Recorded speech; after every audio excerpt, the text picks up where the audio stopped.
তো শ্লোক নাম্বার 19 থেকে 23 পর্যন্ত সুখদেব গোস্বামী তিনি ভগবানের কাছে প্রণাম নিবেদন করছেন, ভগবানকে বলছেন প্রসীদতাম মে ভগবান সতাম পতি, হে ভগবান আপনি হচ্ছেন সতাম পতি, ভক্তদের প্রভু, কৃপা করে প্রসীদতাম প্রসন্ন হন। ভগবান যদি বলেন, বা ভগবান হয়তো বলতে পারেন যে কেন আমি প্রসন্ন হব, তো তিনি এই 19 থেকে 23 পর্যন্ত বলছেন আপনি প্রসন্ন হবেন কারণ আপনি হচ্ছেন dot dot dot dot dot dot. মানে আপনি হচ্ছেন এই এই এই এই এই সমস্ত গুণাবলী আপনার আছে, এই কারণে আপনি প্রসন্ন হবেন, বা আমি আপনার প্রসন্নতা কামনা করি, আপনি কৃপা করে আমার উপর প্রসন্ন হন, এভাবে তিনি অনুরোধ জানাচ্ছেন এবং একই সাথে ভগবানের কাছে প্রার্থনাও করছেন। सा एषात्मात्मवतामधीश्वर स्त्रयीमयो धर्ममयस्तपोमया गतव्यलीकैर्यजशङ्करादिभिः वितर्क्य लिङ्गो भगवान् प्रसीदताम्।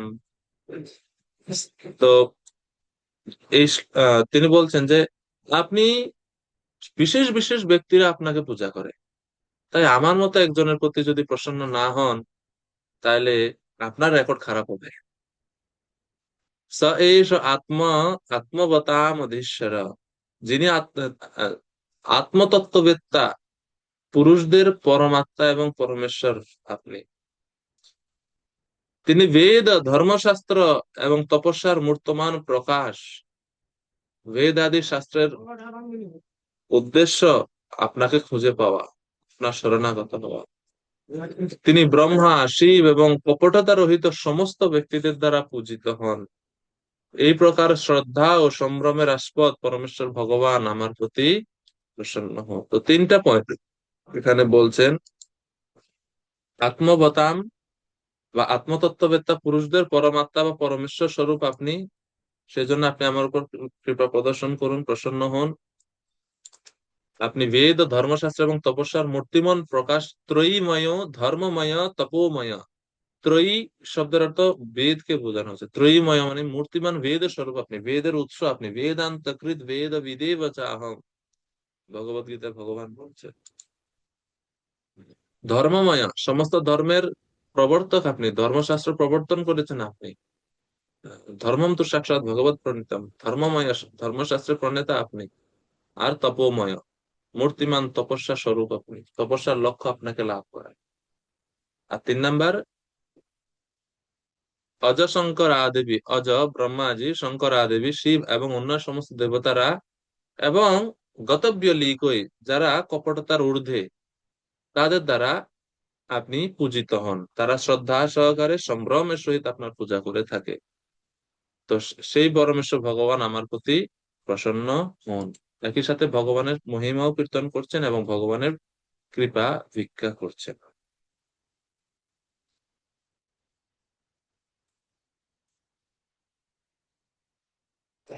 তো এই স্তুতির দ্বারাতে সুখদেব গোস্বামী বলছেন যে নিষ্কপট ভক্ত ব্রহ্মা, রুদ্র আদি যাকে নিশ্চিত রূপে জানতে পারে না, আর সকপট জ্ঞানী যোগী প্রবৃত্তির আর কি কথা, তারা তো কখনোই জানতে পারে না।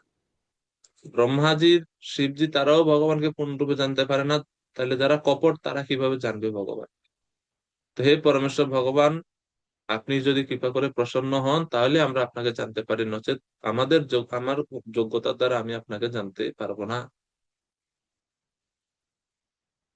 তো তারপর যে শিল প্রভুপাদ বর্ণনা করছেন কিভাবে পরমেশ্বর ভগবান, তিনি হচ্ছেন আহ, আত্মবত বা আত্ম উপলব্ধির পন্থা যে সমস্ত অনুগামী আছে তাদের প্রভু, এবং যারা কপটতা ছলনা থেকে মুক্ত তারাই কেবল তাকে জানতে পারে, অন্য কেউ ভগবানকে জানতে পারে না। তো কপটতা এবং ছলনাকারী কারা, প্রভুপাদ বলছেন তারা হচ্ছে জ্ঞানী যোগী, অন্যান্য ভক্ত ইত্যাদি পরমার্থবাদী, কিন্তু অনন্য ভক্তরাই কেবল ভগবানকে জানতে পারে, কেননা তারা সমস্ত ছলনা এবং কপটতা থেকে মুক্ত। তো ভক্তি শাস্ত্রে এই জন্য এই গতব্যত গতব্য লিগই বা কপটতা থেকে মুক্ত হওয়া খুবই গুরুত্বপূর্ণ একটা বৈশিষ্ট্য, বা একটা একটা একটা গুণ ভক্তের থাকা উচিত, কপটতা। মহাপ্রভু শ্রী চৈতন্য মহাপ্রভু যারা অধম পতিত জন আছেন তাদেরকে খুব সহজে কৃপা করে দেন। কিন্তু গৌরাঙ্গ প্রভু বলেন যে মহাপ্রভু হচ্ছেন পতিত পাবন, পতিত জনদেরকে তিনি অতি সহজে উদ্ধার করেন, তার কৃপা পতিত অধম জনদের প্রতি ধাবিত হয়। কিন্তু যারা কপট তাদের কাছে মহাপ্রভু কৃপা পৌঁছায় না। ভক্তি সিদ্ধান্ত সরস্বতী গোস্বামী প্রভুপাদ বলেন যে কপট ব্যক্তি, কপট যে ব্যক্তি তিনি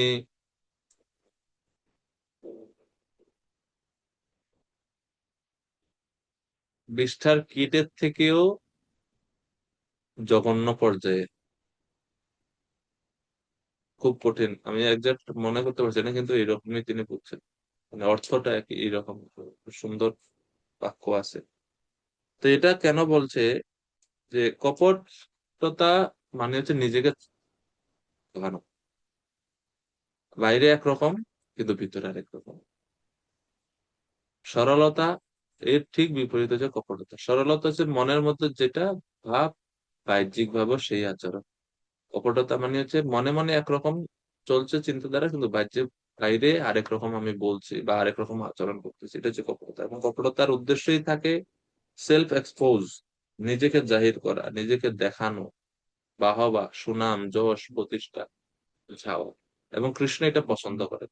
সবচাইতে আহ অপছন্দের জিনিস হচ্ছে এটা। তো গৌরাঙ্গ প্রভু বলেন যে মহাপ্রভু পতিত পাবন, তিনি কপট পাবন নয়। কপটতা থেকে মুক্ত হতে হবে।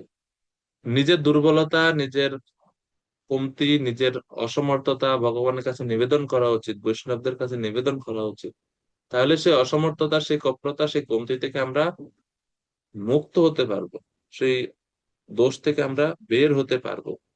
কিন্তু যদি কপটতা করতেই থাকি, তাহলে নিজে নিজের ভিতরে ভিতরে সবকিছু নষ্ট হতে থাকে, বাহ্যিকভাবে কোনো উন্নতি হবে না। তো সেই জন্য বলছে যারা কপটতা রহিত তাদের দ্বারা ভগবান সেবিত হন, কপট ব্যক্তিদেরকে ভগবান পছন্দ করেন না।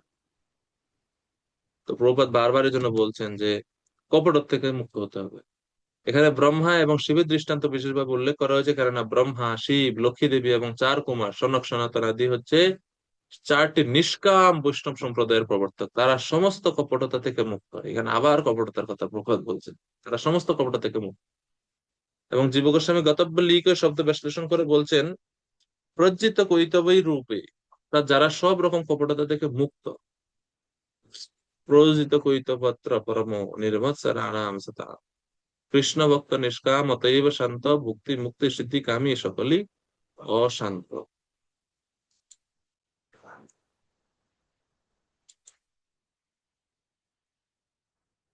তো এরপরে 20 নম্বর শ্লোকে সুখদেব গোস্বামী তিনি ভগবানের কাছে আরো প্রার্থনা করে বলছেন যে হে প্রভু, আপনি হচ্ছেন 10 ধরনের পতির পতি। 10 ধরনের পতির পতি কি সেটা? শ্রিয়াপতির্যজ্ঞপতি প্রজাপতি, ধিয়াম পতির্লোকপতি, ধরাপতি, पतिर्गतिश्चन्दकवृष्णि सत्त्वताम्, प्रसीदतां मे भगवान् सतां पतिः।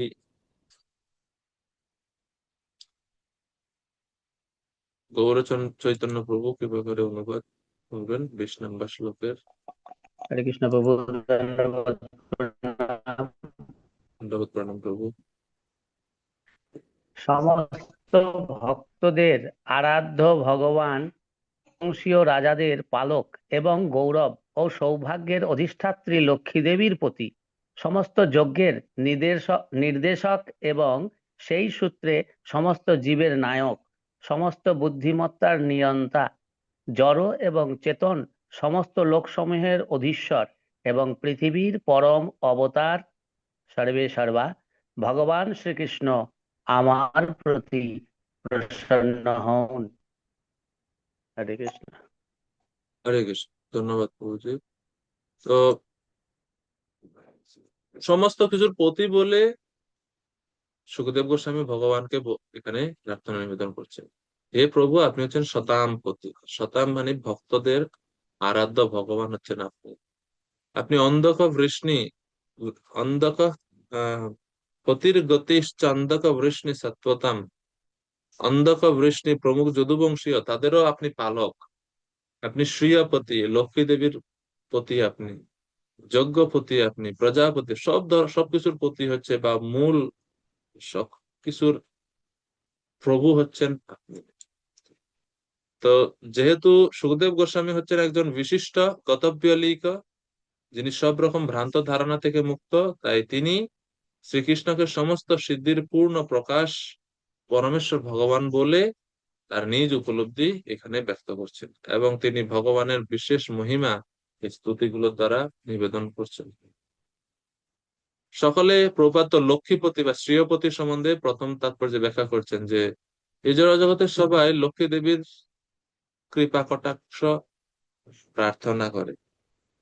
সবাই চায় লক্ষ্মী দেবী আমার উপরে একটু কৃপা দৃষ্টি দিন, কিছু এসো মা লক্ষ্মী বসো ঘরে, মানুষের চায় লক্ষ্মী দেবী কৃপা। তো এখানে বলছেন যে প্রভুপাদ বলছেন যে মানুষ জানে না এই লক্ষ্মী দেবীও যে কৃষ্ণের সেবা করার জন্য যে লালায়িত থাকেন, অপেক্ষা করে থাকেন। লক্ষ্মী সহস্রা শতসম্ভ্রমা সেব্যমানম গোবিন্দমাদি পুরুষম তমহম ভজামি। ব্রহ্ম সংহিতায় বলা হচ্ছে লক্ষ্মী দেবী ভগবানের সেবা করার জন্য ঐকান্তিক ভাবে লাইন ধরে থাকেন, প্রভুপাদ বলছেন, অপেক্ষা করে থাকেন, কিন্তু চান্স পায় না। সেই লক্ষ্মী দেবীর লক্ষ্মী দেবী আহ, যদি আমরা আরাধনা করি তাহলে আর আর আলাদাভাবে লক্ষ্মীর কৃপা প্রার্থনা করার দরকার হয় না। কিন্তু মানুষে সেটা বুঝতে পারে না, তারা শুধুমাত্র লক্ষ্মী দেবীরই কৃপা প্রার্থনা করে থাকে। আর প্রভুপাদ বলেন লক্ষ্মী দেবী যে চঞ্চলা, তিনি একা থাকেন না কোথাও, কিন্তু ওনার পতির সঙ্গে যদি থাকেন তাহলে তিনি স্থির ভাবে থাকতে পারেন। তো এই জন্য ভগবত গীতা আমরা দেখি প্রথম অধ্যায়ে ভগবান শ্রীকৃষ্ণকে মাধব শব্দ দ্বারা সম্বোধন করা হয়েছে। মাধব মানে হচ্ছে লক্ষ্মী দেবীর পতি। তো এই শব্দ দ্বারা আচার্যরা ব্যাখ্যা করছেন যে এই শব্দ দ্বারা এটা বুঝতে পারছে মাধব পাণ্ডব চৈব দিব্য শঙ্খ প্রদত্ত না। তো এর দ্বারা এটা প্রমাণিত হয় যে যেহেতু কৃষ্ণ পাণ্ডবদের পক্ষে অবস্থান করছেন, তো লক্ষ্মী দেবীও অদৃশ্য ভাবে সৌভাগ্য লক্ষ্মী বা বিজয় লক্ষ্মী পাণ্ডবদের দিকেই আছে, যেহেতু কৃষ্ণকে মাধব শব্দ দ্বারা সম্বোধন করা হয়েছে। প্রভুপাদ আরো বলছেন যে এই সমস্ত লক্ষ্মী দেবী হচ্ছে তার অন্তরঙ্গা প্রকৃতির, তার অপ্রাকৃত আনন্দদায়িনী শক্তি বা লাদিনী শক্তির প্রকাশ, যারা গোলক বৃন্দাবনে আছেন, বৈকুণ্ঠে আছেন যারা। এবং শ্রীমদ্ ভাগবতমে প্রথম স্কন্ধে লক্ষ্মী দেবীর কথা আমরা দেখেছি, তাদের মনে আছে কিনা? ব্রহ্মাদयो বহুতিতম यदपाङ्गमोक्ष कामस्तपः समचरन् भगवत् प्रपन्नाः सा श्री सवासमरविन्दवनं विहाय यत्पादसौभगमलं ভজতেনুরক্তাः। তো এই শ্লোকে এই যে শ্রিয়াপতি শব্দের ব্যাখ্যা করতে গেলে এই শ্লোকটা আমরা খুব উপযোগী বা খুবই সাদৃশ্যপূর্ণ শ্লোক। এটা হচ্ছে 1:16-32 শ্রীমদ্ ভাগবতমে প্রথম স্কন্ধে 16তম অধ্যায়ে। তো বলছে এখানে যে ব্রহ্মাদয় বহুতিতম ইয়দ অপাঙ্গ মোক্ষ, যার কৃপা কটাক্ষ লাভের জন্য ব্রহ্মা আদি সমস্ত দেবতারা বহুতিতম বহুত কঠোর তপস্যা করে, এবং কামাস্তপঃ সমচরণ ভগবত প্রপন্না, তারা বহুত তপস্যা, কঠিন কঠিন তপস্যা করে থাকে যার কৃপা কটাক্ষ লাভের জন্য। সেই লক্ষ্মী দেবী সা শ্রী, সেই লক্ষ্মী দেবী স্ববাসম, নিজের বাসভবন অরবিন্দ বন পদ্মবন বা অরবিন্দ বন, যেখানে লক্ষ্মী দেবী থাকেন, তিনি তার বাসভবন পরিত্যাগ করে বিহায় স বাসম অরবিন্দ বনম বিহায়, তিনি তার বাসস্থান পরিত্যাগ করে ইয়ৎ পাদ সৌভাগমলম ভজতে রক্ত, যার কৃপা, যার চরণ কমলের কৃপা পাওয়ার জন্য ভজনে অনুরক্ত হয়েছেন, সেই লক্ষ্মী দেবীর বন্দনা করি। সেই লক্ষ্মী দেবীর কথা এখানে বর্ণনা করা হয়েছে 1:16-32 নম্বর শ্লোকে। তো এই জন্য ভগবানকে বলা হচ্ছে শ্রীয়পতি, লক্ষ্মী দেবীর পতি তিনি। আরেকটা গূঢ় অর্থ হচ্ছে শ্রীয় শব্দের অর্থে শ্রীমতী রাধারানীকেও ইঙ্গিত করে। তো শ্রীয়পতি মানে শ্রীমতী রাধারানীর যিনি প্রভু কৃষ্ণ, সেই ভগবান শ্রীকৃষ্ণকেও গূঢ়ভাবে ইঙ্গিত করা হচ্ছে। সৌম্য কৃষ্ণ প্রভু,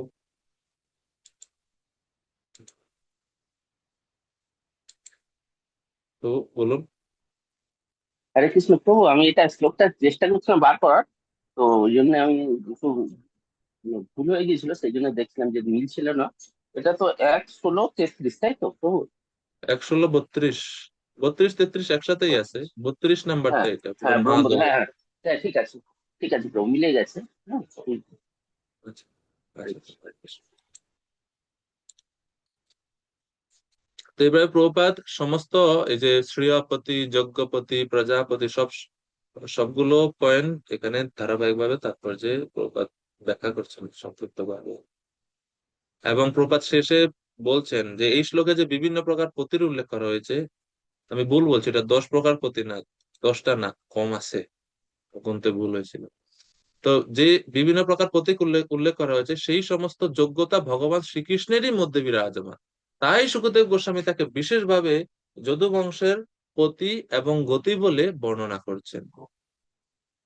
যদু বংশের সমস্ত সদস্যদের কাছে কৃষ্ণই ছিলেন সবকিছু, এবং শ্রীকৃষ্ণ যখন এই পৃথিবীতে তার অপ্রাকৃত লীলা সংবরণ করেন, তখন তারা সকলে তার কাছেই ফিরে যেতে চেয়েছিলেন। ভগবানের ইচ্ছার প্রভাবে যদুবংশ ধ্বংস হয়েছিল, কেননা ভগবানের সঙ্গে তাদেরও স্বধামে ফিরে যেতে হয়েছিল।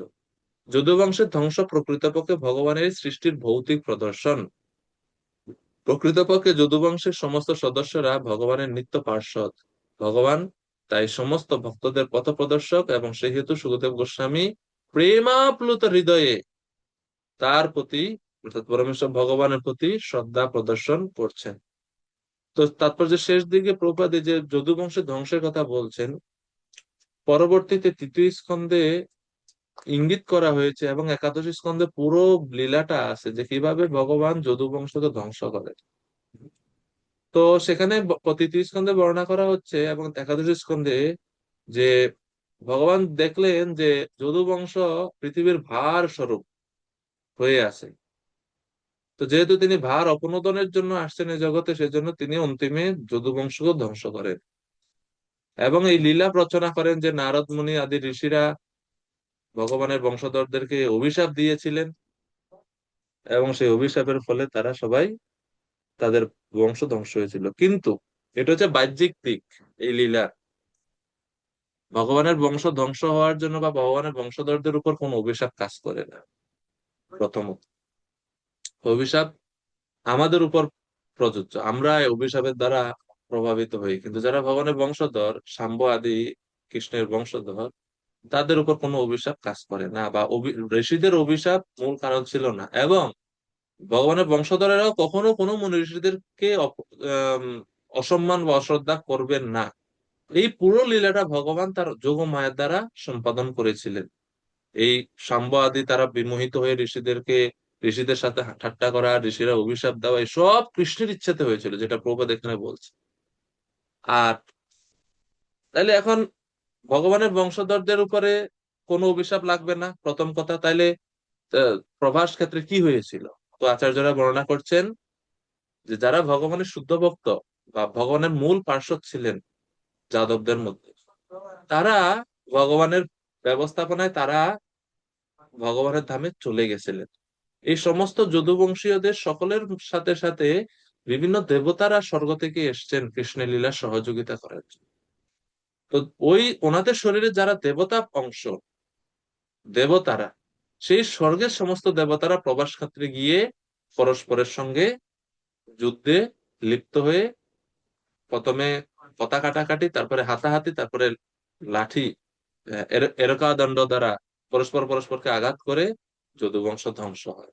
তো এই যে মারামারি বা এই যে মদমত্ত অবস্থা, সেটা ভগবানের যারা পার্ষদরা, মু- যারা চিন্ময় জগৎ থেকে আসছেন, তারা এটা করেনি, এটা করেছেন স্বর্গে যারা দেবতা পার্থরা। এখন প্রথম কথা হচ্ছে, তাহলে প্রথম বিষয় হচ্ছে যে ভগবানের যারা বংশধর, তারা অভিশাপের দ্বারা কখনো প্রভাবিত হন। এটা এক। দুই, যতক্ষণ পর্যন্ত তারা দ্বারকাতে ছিলেন, ততক্ষণ পর্যন্ত দেবতা অংশ যারা, তাদের উপরেও অভিশাপ লাগবে না। আর অভিশাপ ফলপ্রসূ হতে হলে তাদেরকে দ্বারকা থেকে বাইরে আনতে হবে। তো ভগবান প্ল্যান করলেন, ঠিক আছে আমরা একটা বিশেষ যজ্ঞ করব, প্রভাস ক্ষেত্রে গিয়ে দান দক্ষিণা করব, স্নান টান করবো, চলো এখানে যাই। তখন তাদেরকে নিয়ে ওইখানে গেছেন। আর তখন যেহেতু দ্বারকা ধাম থেকে বাইরে আসছেন, ধামের উপর ধামের মধ্যে কোনো আহ, অভিশাপ কাজ করবে না। ধাম থেকে যখন বেরিয়ে এসছেন তখন ওই তাদের উপরে এই অভিশাপটা বাহ্যিকভাবে ফলপ্রসূ হয়েছে, এবং এই অভিশাপটা মূল কারণ ছিল না, মূল কারণ হচ্ছে ভগবানের ইচ্ছা। তো এরপরে প্রশ্ন আসে যে তাইলে ভগবানের বংশধরদেরকে ভার স্বরূপ কেন বলা হয়েছে? তারা কি পৃথিবীর ভার, পৃথিবীর বোঝা স্বরূপ? তারা কখনোই না। অভক্তরা, নাস্তিকেরা পৃথিবী দেবীর ভার স্বরূপ, ভক্তরা কখনো পৃথিবীর ভার হতে পারে না। তাহলে ভাগবতমে কেন না যদুবংশীয়দেরকে বোঝা বা পৃথিবীর মহা ভার স্বরূপ বলা হয়েছে? তৃতীয় স্কন্ধে এবং একাদশ স্কন্ধে তা আচার্যরা বর্ণনা করছেন। এই ভার এর প্রেক্ষাপটটা ভিন্ন। ভার বলতে তাদের বহু সংখ্যত্ব বোঝানো হয়েছে, তাদের সংখ্যায় আধিক্যতা বোঝানো হয়েছে ভার শব্দ দ্বারা। এবং ভার শব্দ দ্বারা তাদের বিরহ ভার অনুভব করার, বিরহটাকে ভগবানের প্রতি তাদের যে ভগবানের অনুপস্থিতিতে, অর্থাৎ ভগবান যদি আগে এই জগৎ থেকে চলে যান এবং তাদেরকে যদি রেখে যান, তাহলে তারা ভগবত বিরহে যে উন্মত্ত হয়ে পড়বেন, এবং উন্মত্ত অবস্থায়, কৃষ্ণ বিরহে উন্মত্ত অবস্থায় তারা জগৎ ধ্বংস করে ফেলবেন। এই জন্য, এবং কৃষ্ণ এও জানেন যে আমার যারা যদুবংশীয়রা আছে তাদেরকে অন্য কোনো সাধারণ রাজা বা কেউ তাদেরকে বিনাশ করতে পারবে না। আর আমি যদি তাদেরকে ছেড়ে বা তাদেরকে রেখে আগে যদি আমি আমার ধামে প্রত্যাবর্তন করি, তাহলে আমার বিরহে তারা পাগলের মতো হয়ে যাবে এবং জগৎ বিনাশ করে ফেলবে, ধ্বংস করে ফেলবে উন্মত্ত হয়ে। সেই কারণে আমি যাওয়ার আগে তাদেরকে আমি আমার ধামে নিয়ে যাই। তো তাদের সংখ্যায় অনেক অধিক ছিলেন বলে ভার বলে বর্ণনা করা হচ্ছে, এবং এই ভারটা বোঝা নয়, এই ভারটা সুখদায়ক। যেরকম একজন ব্যবসায়ীর কাছে, আগের যুগে ব্যবসায়ীরা স্বর্ণের মোহর নিয়ে ব্যবসা করতেন, ব্যবসায়ীর কাছে স্বর্ণের মোহর যত বৃদ্ধি পায়, ব্যবসায়ীকে এটাকে বোঝা মনে করে? এই অর্থের ভারকে ব্যবসায়ী বোঝা মনে করে? কখনো করে না। একজন মা যখন দেখেন তার সন্তানটা দিন দিন স্বাস্থ্য বাড়তেছে, ওজন বাড়তেছে, মা কি এটাকে বিরক্তির কারণ মনে করেন? কখনোই না। মা উল্টা খুশি হয় ওজন বাড়লে, ও আমার ছেলেটা স্বাস্থ্য ভালো হচ্ছে। ব্যবসায়ী খুশি হয়, বাহ, টাকার ব্যাগটা ভারী হইতেছে। তো এই ভার সুখদায়ক, দুঃখদায়ক না। তো পৃথিবী দেবীর ভার যে এটা বলা হচ্ছে, ভগবানের বংশধর তারা, এটা সুখদায়ক ভার। কিন্তু তাদের অধিক সংখ্যা, অধিকতার কারণে ভগবান চিন্তা করছেন যে আমি যাওয়ার আগে তাদেরকে এই জগৎ থেকে সরাতে হবে, নাহলে জগৎ সৃষ্টির যে প্ল্যান মতো সঠিক সময়ে প্রলয় হওয়ার কথা, এর আগে প্রলয় হয়ে যাবে। এই জন্য ভগবান এই লীলাটা সম্পাদন করেছেন। তো এটা হচ্ছে গূঢ় কারণ যদুবংশ ধ্বংসের। তো এই জন্য ভগবানকে এখানে বলছে পতি গতিশ্চন্দক বৃষ্ণি সাত্বতাম, আপনি যদুবংশীয়দের, অন্ধক বৃষ্ণি বংশীয়দের সকলের পতি এবং গতি, অর্থাৎ তারা সবাই আপনারই অনুসরণ অনুগামী, এবং আপনি তাদেরকে পরম স্থানে তাদেরকে নিয়ে গিয়েছিলেন, তাদের স্বধামে তাদেরকে প্রত্যাবর্তন সহযোগিতা করেছেন। 21 নম্বর শ্লোক। ইয়াদঙ্ঘ্রিয়ভিদ্যান সমাধিধৌতয়া ধিয়ানুপশ্যন্তি হি তত্ত্বমাত্মনঃ वदन्ति चैतत् कवय यथा रुचं सा मे मुकुन्द भगवान् प्रसीदताम्। ইয়ৎ অঙ্ঘ্রি অভিধ্যান, যার চরণ কমলের কথা ধ্যান করার ফলে, স্মরণ করার ফলে, চিন্তা করার ফলে, সমাধি ধৌতয়া, যার চরণের কমলের কথা চিন্তা করার ফলে ভক্ত তার সমস্ত কলুষতা থেকে মুক্ত হন।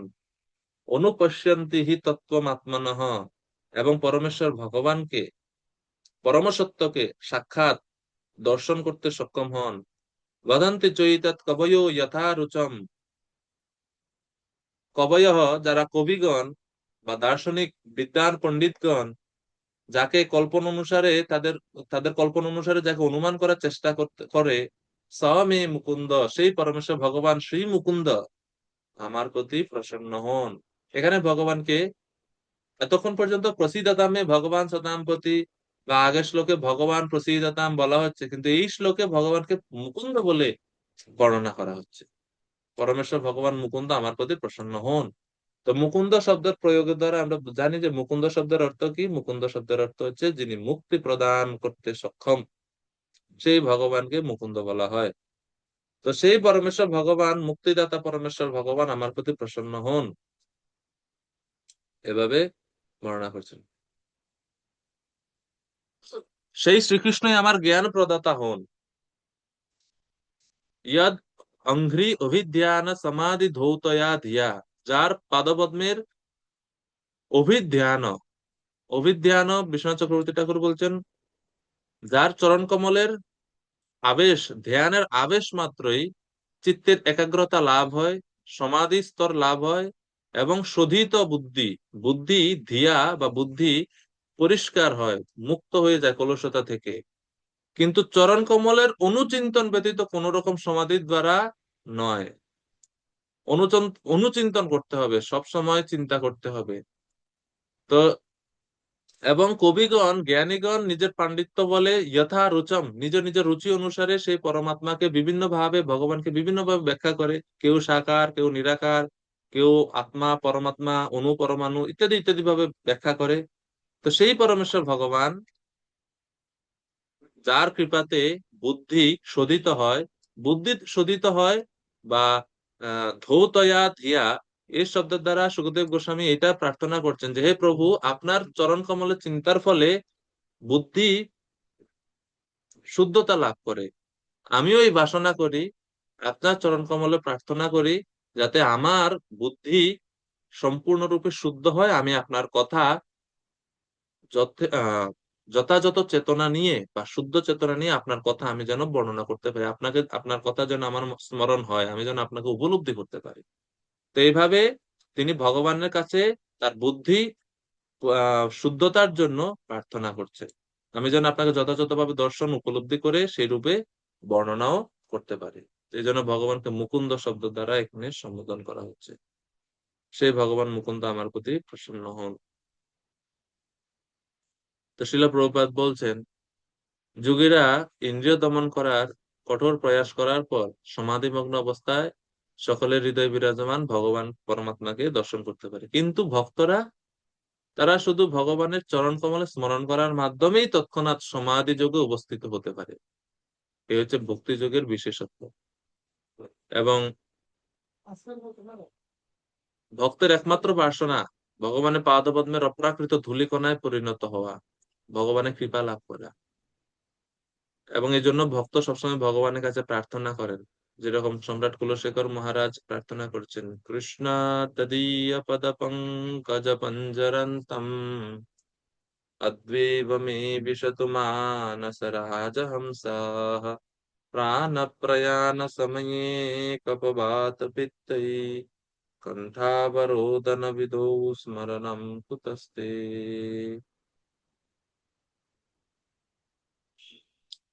হে কৃষ্ণ, আমার মন রূপী রাজহংস আপনার পাদপদ্ম স্বরূপ পিঞ্জরে যেন আজকেই আবদ্ধ হয়ে পড়ে, এখনই আবদ্ধ হয়ে পড়ে। তা না হলে প্রাণত্যাগ করার সময়ে যখন কণ্ঠ অবরুদ্ধ হয়ে যাবে কফ, বায়ু, পিত্ত ইত্যাদির দ্বারা, তখন আমি কিভাবে সেই কঠিন সময় আপনাকে স্মরণ করব। তো এইভাবে স্মরণ অঙ্গের কথা বর্ণনা করা হচ্ছে। তো এরপরে শিল প্রভুপাদ হংস এবং মৃণালের মধ্যে গভীর ঘনিষ্ঠ একটা সম্পর্ক আছে সেই বিষয়ে বলছেন। হংস মানে রাজহাঁস এবং মৃণাল পদ্ম ফুলের সঙ্গে, পদ্ম ফুলের সঙ্গে অনেক ভালো সম্পর্ক আছে। তাই এই উপমাটা অত্যন্ত উপযুক্ত হয়েছে। হংস বা পরমহংস না হলে ভগবানের চরণ কমলের জালে প্রবেশ করা যায় না। এরপরে এই এই প্যারাগ্রাফে প্রভুপাদ ব্যাখ্যা করছেন, বদন্তি চৈতাত কবয়ো যথা রুচম, মাঝখানের এই যে প্যারাগ্রাফে, যে মনোধর্মীরা তাদের নিজে নিজে রুচি অনুযায়ী বিভিন্ন ভাবে সেই ভগবানকে ব্যাখ্যা করে, কিন্তু আমি আমার মন মতো কোনো কিছু ব্যাখ্যা করতে চাই না। এই জন্য হে প্রভু, হে ভগবান, আপনি আমার প্রতি প্রসন্ন হন, আমি যেন যথাযথভাবে আপনাকে আমি উপলব্ধি করতে পারি। এরপরে 22 নম্বর শ্লোক, এটা আর একটা গুরুত্বপূর্ণ শ্লোক ভাগবতমে। प्रचोदिता येन पुरा सरस्वती वितन्वता जास्य सतीं स्मृतिं हृदि स्वलक्षणा प्रादुरभूत् किलस्यतः सा मे ऋषीणां ऋषभ প্রসীদতাম। খুব এটা 21-22 দুটি শ্লোকই খুব গুরুত্বপূর্ণ শ্লোক। শ্রী চৈতন্য প্রভু কৃপা করে অনুবাদ করবেন শ্লোক নাম্বার 22-এর। হরে কৃষ্ণ। যিনি সৃষ্টির প্রারম্ভে ব্রহ্মার হৃদয়ে শক্তিশালী জ্ঞান বিকশিত করেছিলেন এবং সৃষ্টি এবং তার নিজের সম্বন্ধে পূর্ণ জ্ঞান প্রদান করে অনুপ্রাণিত করেছিলেন, এবং সেই বেদরূপা সরস্বতী ব্রহ্মার মুখ থেকে প্রকাশিতা হয়েছিলেন, সমস্ত জ্ঞানদাতা ঋষিগণের মধ্যে যিনি সর্বশ্রেষ্ঠ সেই পরমেশ্বর ভগবান আমার প্রতি প্রসন্ন হন। তো সুখদেব গোস্বামী এখন বর্ণনা ভগবানের কাছে নিবেদন করছেন, হে প্রভু, আগের শ্লোকে তো বলছে আমার বুদ্ধি যেন শুদ্ধ হয়, আমি যেন আপনাকে উপলব্ধি করে আমার মন গড়া ভাবে না যথাযথভাবে আপনার কথা বর্ণনা করতে পারি। এখন এই শ্লোকে আরো আরেক স্তর উপরে গিয়ে তিনি বলছেন, আপনি সৃষ্টির শুরুতে ব্রহ্মাজিকে জ্ঞান দিয়েছিলেন এবং নিজের সম্বন্ধে পূর্ণ জ্ঞান প্রদান করে অনুপ্রাণিত করেছিলেন, সেই রূপ আমিও যেন আপনার দ্বারা অনুপ্রাণিত হই, আপনার কৃপায় শক্তিপ্রাপ্ত হয়ে আমি যেন আপনার কথা অনুভব করতে পারি এবং বলতে পারি। কেননা ওনাকে বলতে হবে, প্রশ্ন করছেন সুখদেব পরীক্ষিত মহারাজ, সেই প্রশ্নের উত্তর দিতে হবে। সেই জন্য তিনি উত্তর দেওয়ার আগে রাইট মুড বা সঠিক মনোভাবটা তিনি তৈরি করছেন। তো খুব সুন্দরভাবে এই জন্য এই শ্লোকে বলছে যে ব্রহ্মার বদন হতে বেদ প্রবর্তন করেছিলেন যেরকম, সেই রকম আমার মুখ হতে আপনার লীলা কথা আপনি প্রবর্তন করুন। আমি আপনার লীলা কথা পরিবেশনের নিমিত্ত হওয়ার বাসনা করি। এর দ্বারা খুব বিনয়ের সহিত তিনি নিজের অযোগ্যতার কথা, নিজের অসামর্থ্যতার কথা এবং কৃষ্ণ কৃপার উপর নির্ভরশীলতার কথা ব্যক্ত করছেন, যে আমার সক্ষমতা নাই আপনার লীলা কথা বর্ণনা করব, আপনি আমাকে ব্যবহার করুন নিমিত্ত মাত্র হিসেবে, মাধ্যম হিসেবে ব্যবহার করুন, যেরকম সৃষ্টির পূর্বে আপনি ব্রহ্মাজিকে ব্যবহার করেছিলেন। ইয়ে ন পুরা, পুরা মানে সৃষ্টির প্রারম্ভে, আপনার কৃপাতেই আপনার ইচ্ছাতেই সরস্বতী বিদ্যার অধিষ্ঠাত্রী দেবী তিনি ব্রহ্মার মুখ থেকে প্রাদুর্ভূত হয়েছিলেন, তিনি ব্রহ্মার বদন থেকে প্রকাশিত হয়েছিলেন, বেদ রূপা সরস্বতী আপনার দ্বারা প্রেরিত হয়ে, প্রচোদিতা, প্রচোদিত মানে আপনার দ্বারা অনুপ্রাণিত হয়ে, আপনার দ্বারা প্রেরিত হয়ে, ইয়ে না পুরা সরস্বতী, সরস্বতী বেদ রূপা সরস্বতী বিদ্যা দেবী, বেদ জ্ঞান ব্রহ্মার মুখ থেকে প্রকাশিত হয়েছিল, সেই রকম আমিও যেন আপনার লীলা মহিমা বর্ণনা করতে পারি।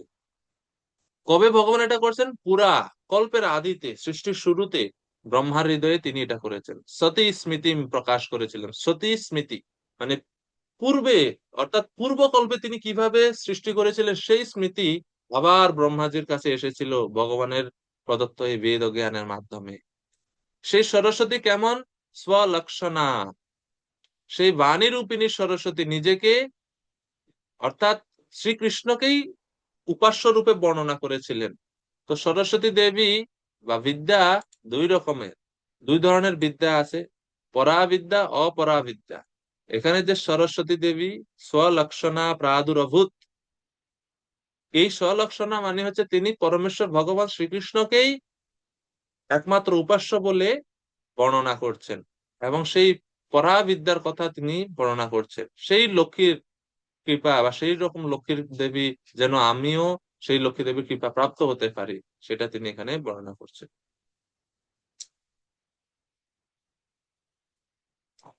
তো একই রকম এই শ্লোকের মতোই অনুরূপ শ্লোক চৈতন্য ভাগবতমে, বর্ণনা করা হয়েছে।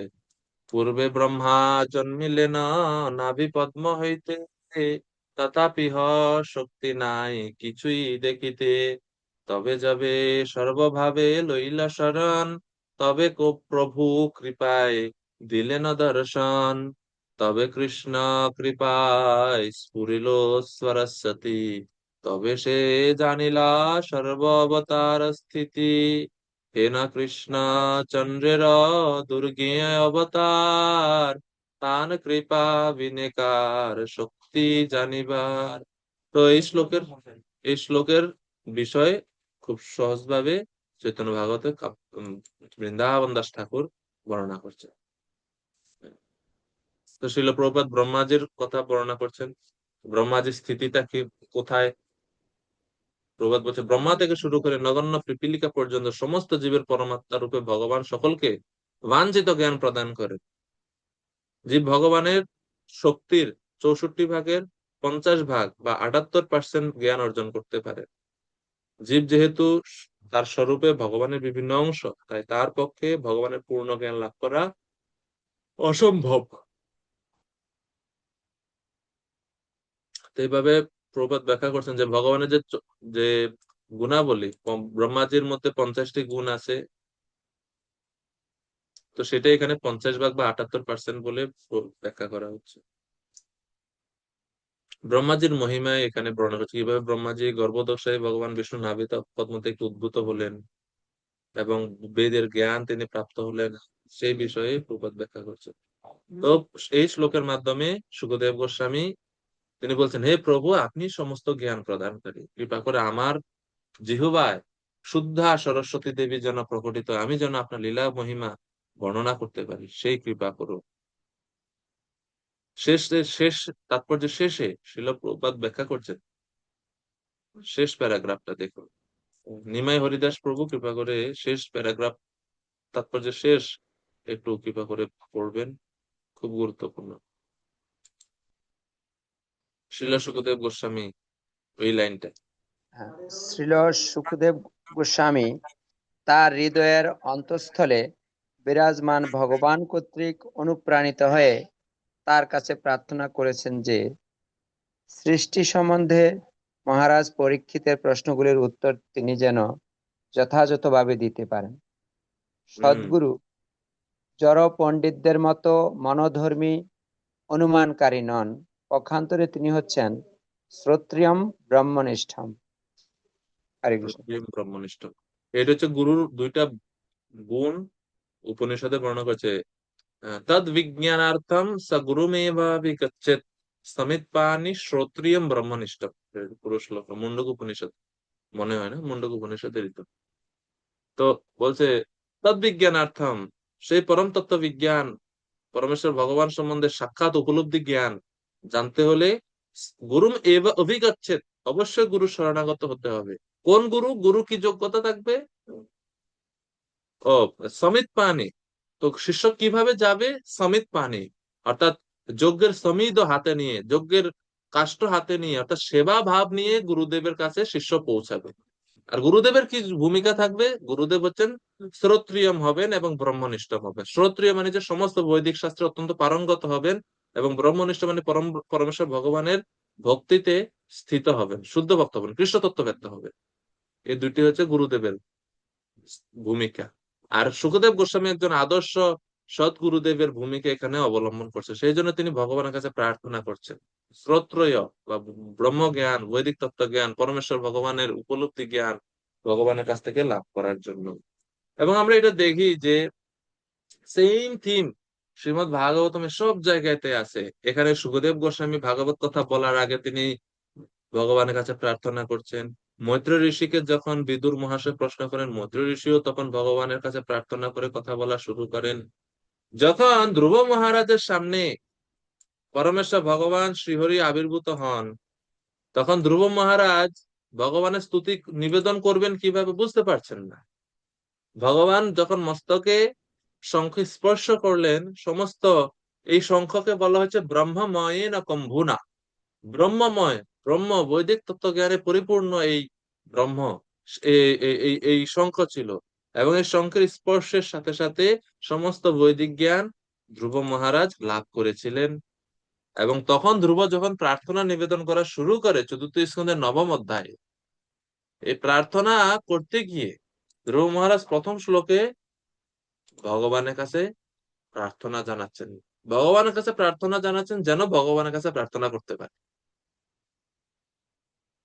এবং সেখানেও সেম প্রায় অনুরূপ শ্লোক তিনি বলছেন। ধ্রুব উবাচ यन्त प्रविश्य मम वाचमिमां प्रसुप्तम् सञ्जीवयत्यखिल शक्तिधरा स्वधाम्ना अन्यांश्च हस्तचरणश्रवणत्वकादीन् प्राणान्नमो भगवते पुरुषाय तुभ्यम्। তো সেখানে তিনি বলছেন ইয়ো, যে পরমেশ্বর ভগবান অন্তঃপ্রবিশ্য মম বাচমিমম প্রসুপ্তম, হে পরমেশ্বর ভগবান যিনি সর্বশক্তিমান, যিনি আমার মধ্যে প্রবেশ করে আমার কথাকে অলংকৃত করছেন, আমার ইন্দ্রিয়গুলোকে জাগ্রত করছেন, আমার শ্রবণ ত্বক আদিন, আমার কর্ণ, আমার ত্বক আদি সেন্সেশন টাচ, স্পর্শ ইন্দ্রিয়, আমার হাত, আমার পা, সমস্ত ইন্দ্রিয়গুলো এতক্ষণ মৃত ছিল। আপনি আমার মধ্যে প্রবেশ করে সেগুলোকে, সেই স্লিপিং সেন্সেস, সেই নিদ্রিত অবস্থার ইন্দ্রিয়গুলোকে জাগ্রত করেছেন, আমার প্রাণ শক্তিকে জাগ্রত করেছেন, আমার কথা বলার শক্তিকে জাগ্রত করেছেন। সেই পরমেশ্বর ভগবানের প্রতি আমি আমার প্রণাম নিবেদন করি। পুরুষায় তুভ্যম প্রাণান নমো ভগবতে পুরুষায় তুভ্যম ওম নমো ভগবতে বাসুদেবায়। তো এইভাবে এই প্রার্থনার মধ্যে গুরুত্বপূর্ণ তিনি বলছেন মম বাচম ইমম প্রসুপ্তম। এতদিন আমার বাচ, কথা বলার শক্তি এতক্ষণ পর্যন্ত প্রসুপ্ত ছিল।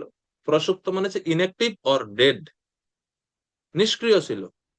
কিন্তু আপনি আমার মধ্যে প্রবেশ করে আমার বাচা শক্তি, কথা বলার শক্তিকে জাগ্রত করেছেন।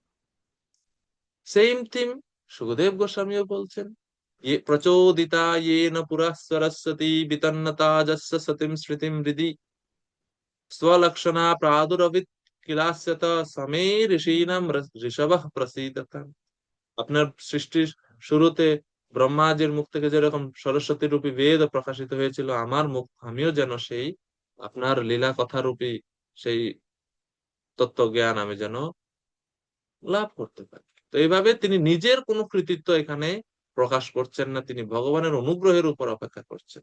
এবং এটাই হচ্ছে আমাদের বৈষ্ণবীয় পরম্পরা। একজন ভক্তের প্রকৃত শক্তি হচ্ছে সম্পূর্ণরূপে ভগবান শ্রীকৃষ্ণের কৃপার উপর নির্ভর করে 100% চেষ্টা করা। এটা হচ্ছে আমাদের শক্তি। ভগবানের কৃপার উপর নির্ভর করে শতভাগ প্রচেষ্টা করে যাওয়া, এটা হচ্ছে আমাদের শক্তি, এটা হচ্ছে আমাদের সফলতার রহস্য। আমরা একবারে ইনঅ্যাক্টিভও না, আবার খুব বেশি অ্যাক্টিভও না, আমরা মধ্যস্থতাকারী।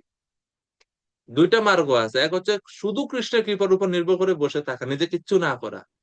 আরেকটা মার্গ আছে নিজে সবকিছু করা, কৃষ্ণ কৃপার উপর বিন্দু মাত্র আস্থা না রাখে। কিন্তু ভক্তরা আমরা আমরা এই এক্সট্রিম কোন পন্থায় নাই, আমরা হচ্ছে মাঝামাঝি। মাঝামাঝি পন্থা মানে আমরা কৃষ্ণের কৃপার উপর নির্ভর করি এবং একই সাথে প্রচেষ্টাও করি। আমরা বিশ্বাস করি আমাদের প্রচেষ্টা হয়তো কৃষ্ণের কৃপাকে আমাদের প্রতি আকর্ষণ করবে। এটা হচ্ছে আমাদের পদ্ধতি। ঠিক আছে, এটা এটা এটা সংস্কৃতের দুইটা ন্যায় আছে, একটা হচ্ছে মর্কট ন্যায় আর একটা হচ্ছে মার্জার ন্যায়। এবং দামোদর লীলাতে ভগবান এই শিক্ষাই দিয়েছেন। মর্কট ন্যায় মার্জার ন্যায় মানে, মর্কট ন্যায় হচ্ছে, মর্কট শব্দের অর্থ হচ্ছে বানর। বানরের এই ন্যায় এখানে আচার্যরা বলেন, দশম স্কন্ধে দামোদর লীলাতে এই প্রসঙ্গ আসে। মর্কট ন্যায় মানে যখন বানর, আমি হয়তো বলছি আপনাদের ক্লাসে মনে হয় আরো কয়েকবার, মনে হয় মনে বলা হয়েছে জানি না, ভুলে গেছে, বলি আবার। মর্কট ন্যায় বলতে বানর ছানা মানে ছোট বানর, বাচ্চা বানর যখন জন্মগ্রহণ করে, তো বানরের এই বাচ্চার কাজ মাকে ধরে থাকা বা বাবাকে ধরে থাকা। পিছনে প্যাটের নিচে দেখেন ঝুলে, মা এক গাছ থেকে আরেক গাছে জাম্প করে, এখান থেকে এখানে যায়, বাচ্চার কাজ মাকে ধরে থাকা। মানে সবসময় মা ধরে থাকে না, মা ব্যস্ত আছে গাছের লাফালাফি খাবার সংগ্রহে। তো এটা হচ্ছে সম্পূর্ণরূপে নিজের প্রচেষ্টার উপর নির্ভর করা, যেরকম বানর ছানা করতেছে, মা সাহায্য করে না, বানর ছানা নিজের শক্তি দ্বারা মাকে জড়িয়ে ধরে থাকে, মরকট নেয়। আর বিপরীত হচ্ছে মার্জার নেয়, পুরো বিপরীত। মার্জার নেয় হচ্ছে, মার্জার শব্দের অর্থ বিড়াল, বিড়াল। তো বিড়াল ছানা যখন জন্মগ্রহণ করে ছোট অবস্থায় থাকে, ছোট্ট বাচ্চা, বিড়াল বাচ্চা, তো তাদেরকে যখন এক স্থান থেকে আরেক স্থানে নিতে হয় বা কোনো বিপদ আসতে দেখে মা বিড়াল, তখন মা বিড়াল কি করে, ঘাড়ের উপরে কামড় দিয়ে ধরে এক জায়গা থেকে আরেক জায়গায় নিয়ে আসে। ওই সময় বিড়াল ছাড়া ব্যথা পায় না, সে আরাম অনুভব করে, সে নিজেকে সেফ মনে করে যে আমার মা আমাকে নিয়ে যাচ্ছে কোনো ভালো জায়গা, নিরাপদ জায়গা। তো এই ক্ষেত্রে বিড়াল ছানার কোনো কিচ্ছু করতে হয় না, সব মাই করে। বিড়াল ছানা চুপচাপ চুপচাপ থাকে, মা বিড়াল তাকে এক জায়গা থেকে আরেক জায়গায় নিয়ে যায়। তো এটা হচ্ছে নিজে কিচ্ছু না করা, কৃষ্ণের কৃপার উপর শুধুমাত্র অপেক্ষা করে বসে থাকা। তো প্রভুপাদ বলছেন আমরা উভয় কোনো দিকেই চাচ্ছি না, আমরা হচ্ছে মাঝামাঝি। আচার্যরা বলে দৃষ্টা পরিশ্রমম কৃষ্ণ কৃপয়া আসিত স্ববন্ধনে। ভাগবতমে দশম স্কন্ধে অষ্টম অধ্যায়ে, যেখানে দামোদর লীলা, অষ্টম অধ্যায়ে মনে হয় দামোদর লীলা যে অধ্যায় মনে হয়েছে, সেখানে এই প্রসঙ্গে শ্লোক আসে। যখন কৃষ্ণ দেখছেন মা যশোদা অত্যন্ত পরিশ্রম করেছেন সারাদিন আমাকে ধরার জন্য, পিছন পিছন ধাবিত হচ্ছেন, দৃষ্টা পরিশ্রমম কৃষ্ণ, মায়ের পরিশ্রম দেখে দেখছেন মায়ের খোপা থেকে চুলগুলো সব খুলে পড়ে গেছে, চুল বাঁধা ছিল খুলে গেছে, পরিধানের বসন ঢিলে হয়ে গেছে, সারা শরীরে ঘর্মাক্ত কলেবরে মা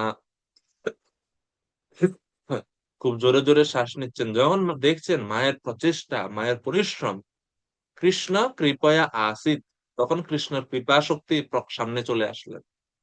এবং কৃপা শক্তির আসার ফলে তখন কৃষ্ণ ডিসাইড করলেন, সিদ্ধান্ত নিলেন, আমি এখন বন্ধন স্বীকার করব। তখন পর্যন্ত ভগবানের যে অন্য সমস্ত শক্তি সমূহ, তারা কৃষ্ণকে আবদ্ধ হতে বাধা দিচ্ছিল। আরে আমাদের প্রভু জগতপতি, উনি কিভাবে আবদ্ধ হবেন? কিন্তু যখন কৃপা শক্তি, কৃষ্ণের সমস্ত শক্তির মধ্যে শ্রেষ্ঠ হচ্ছে কৃপা শক্তি, তিনি হচ্ছেন মহারানী স্বরূপ, যখন কৃপা শক্তির সামনে আসেন তখন সমস্ত শক্তিরা পিছনে চলে আসে, এবং তখন কৃষ্ণ সিদ্ধান্ত, ঠিক আছে আমি এখন প্রমোশন যাব। তো মায়ের প্রচেষ্টা এবং কৃষ্ণের কৃপা, এটাই হচ্ছে দুই একক, শর্ট। তো এখানে সেই শিক্ষাটাই আমাদেরকে ভাগবতের প্রত্যেকটা এপিসোড থেকে আমরা পাই, যেটা সুখদেব গোস্বামী নিজে এখানে আচরণ করে আমাদেরকে দেখাচ্ছেন, যে কিভাবে ভগবানের কৃপার উপরে নির্ভর করা, এবং একই সাথে তিনি নিজের প্রচেষ্টা, এই যে উনি প্রার্থনা নিবেদন করছেন, এটা হচ্ছে ওনার প্রচেষ্টা। ঠিক আছে, শ্লোক 23 নম্বর শ্লোক। ভূতৈ মহদ্ভিয় ইমা পুরো বিভু নির্মায়সেতে যদমুষু পুরুষঃ ভুঙ্ক্তে গুণান ষোড়শাত্মকম আত্মকঃ স্বলঙ্কৃত স্বলঙ্কৃশিষ্ট ভগবান বচামসি মে। আরেকটা খুবই গুরুত্বপূর্ণ শ্লোক। অনেক ভাগবত পাঠকেরা আছেন, পাঠ করার আগে, ভাগবত অধ্যয়নের আগে এটা মঙ্গলাচরণের মন্ত্র রূপে ওনারা এই শ্লোকগুলো বলেন, এই শ্লোকগুলো 19 থেকে শুরু করে এই শ্লোকগুলো তারা বলেন। যেরকম আমাদের ইসকনে পূজ্যপাদ ভাগবত কথা খ্যাত, ভাগবত কথা পূজ্যপাদ ছিল রাধা গোবিন্দ দাস গোস্বামী মহারাজ। তো মহারাজের প্রবচনে প্রায় সময় শোনা যায় মহারাজ এই এই স্তুতিগুলো বলে তিনি ভাগবত কথা শুরু করেন, এবং এই শ্লোকগুলো খুব সুন্দর ব্যাখ্যা মহারাজ আরো বিস্তারিত ভাবে ব্যাখ্যা করেন 22-23 এই শ্লোকগুলো। আপনারা লাল গোবিন্দ প্রভুর লেকচার যারা শুনেন, এই শ্লোকটা শুনবেন, 22 নম্বর শ্লোকটা, প্রচোদিতায় না পুরা সরস্বতী, এই শ্লোকটা প্রভু বলে। তো এটা হচ্ছে যেহেতু অথেন্টিক মঙ্গলাচরণ, সুখদেব গোস্বামী নিজে করছে, আমরাও করতে পারি, আপনাদের মুখস্থ করতে পারেন। অ্যাটলিস্ট এই 22 নাম্বারটা তো মুখস্থ করা উচিত। 20 এবং 22 এই সেকশনের এই দুইটা শ্লোক খুব গুরুত্বপূর্ণ। 20 এবং 22 নাম্বার সবগুলোই গুরুত্বপূর্ণ, এই দুইটা তার মধ্যে বিশেষ, আপনারা এগুলো মুখস্থ করতে পারেন। আমি জোর দিয়ে কোনো সময় বলি না যে মুখস্থ করবেন, আমি বলি না, চেষ্টা করতে পারেন, করলে ভালো। ঠিক আছে। তো 23 নম্বর শ্লোকের অনুবাদ, কৃপা করে সিদ্ধ স্বরূপ গৌর প্রভু, কৃপা করে 23 নম্বর শ্লোকের অনুবাদটা পড়বেন। হরে কৃষ্ণ প্রভু, দণ্ডবত।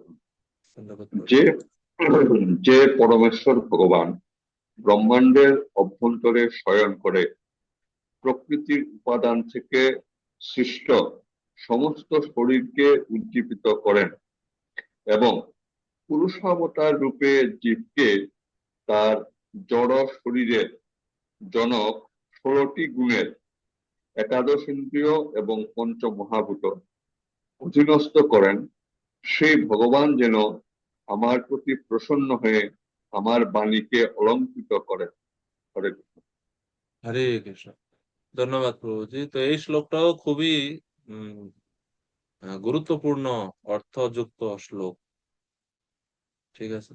তো এখানে বলা হচ্ছে, এই শ্লোকের বলার পিছনে সুখদেব গোস্বামীর যে মনোভাব, সেটা হচ্ছে এরকম: হে প্রভু, আমাদের এই দেহ সৃষ্টি করে আপনি এই দেহকে সজীব বা সচল করার জন্য পরমাত্মা রূপে দেহের মধ্যে প্রবেশ করেন, এবং আপনার উপস্থিতির কারণেই আমরা সচল বা জীবিত বলে আমরা মনে করছি, বা আমরা আছি, এখন জীবিত আছি। আপনি যদি আমাদেরকে ত্যাগ করে চলে যান, এই দেহ ত্যাগ করে চলে যান, তাহলে এই দেহের কোনো মূল্য থাকবে না। মৃত শরীরকে যদি কেউ খুব সুন্দর বিউটি পার্লারে নিয়ে খুব সুন্দরভাবে সাজায়, হেয়ার কাট করে, কি লাভ হবে? দামি দামি হীরার অলংকারে সজ্জিত করে দেহকে, কি লাভ হবে? কারণ দেহ থেকে তো আত্মা চলে গেছে। আত্মার অনুপস্থিতিতে দেহ যেরকম মূল্যহীন হয়ে পড়ে, এবং দেহের মধ্যে আত্মা থাকলে যেরকম দেহ সজীব হয়, হে প্রভু, আমার কথা মধ্যে যেন আপনার অধিষ্ঠান থাকে, আমার কথা সমূহে যেন আপনি অবস্থান করেন। আপনি যদি অবস্থান না করেন, তাহলে আমার সমস্ত কথা ঠিক ওই রকম আত্মাহীন দেহের মতো অপবিত্র হয়ে যাবে। এটা হচ্ছে সুখদেব গোস্বামীর এই শ্লোক বলার পিছনে মূল অর্থ। তো এই জন্য বলা হচ্ছে, হে বিভু, হে প্রভু, হে পরমেশ্বর ভগবান, মনুষ্য আদি শরীর সৃষ্টি করে তাতে আপনি অন্তর্যামী রূপে স্বয়ং বাস করেন, এবং এর ফলে ওই শরীরের সফলতা আসে, বা ওই শরীরের সার্থকতা আসে। এবং এই জন্য আপনাকে পুরুষ বলা হয়, কারণ আপনি পুরে বাস করেন। এই জন্য আপনাকে পুরুষ বলা হয়, আপনি পুরুষ নামে খ্যাত, পুরো বিভু। আপনি এই শরীরে বাস করেন, এই জন্য আপনাকে বলা হয় পুরুষ, পুরুষ অবতার। এবং আপনি একাদশ ইন্দ্রিয় ও পঞ্চ মহাভূত রূপ 16 গুণের দ্বারাতে এই জীব দেহকে সৃষ্টি করে তার মধ্যে আত্মারূপে বিরাজ করে তাকে আপনি সচল করেন। সেই রূপ আমার কথার মধ্যেও আপনি প্রবেশ করে কথাকে সজীব করুন, সচল করুন, প্রাণবন্ত করুন, স্ব অলঙ্কৃষ্ট, অলঙ্কৃত করুন বচাম সিমে, আমার কথাকে, আমার বাণীকে। সৃষ্টির 16টি গুণের মধ্যে আপনি নিজেকে প্রবেশ করেন, নিজেকে প্রকাশ করেন বলে এই জগৎ প্রকাশিত হচ্ছে। সেই রূপ হে প্রভু, আমার প্রতি প্রসন্ন হয়ে আমার বাণীকে আপনি অলঙ্কৃত করুন। এবং এই অলঙ্কৃতকরণ শব্দ পড়ে আপনাদের কোন ভজনের কথা মনে পড়ে? কোন ভজনের কথা মনে পড়ে?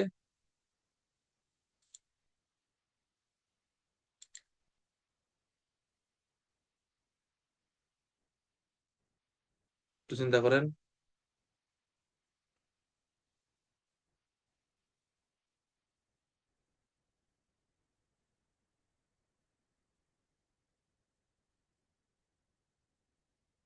মার্কিনে ভগবত ধর্ম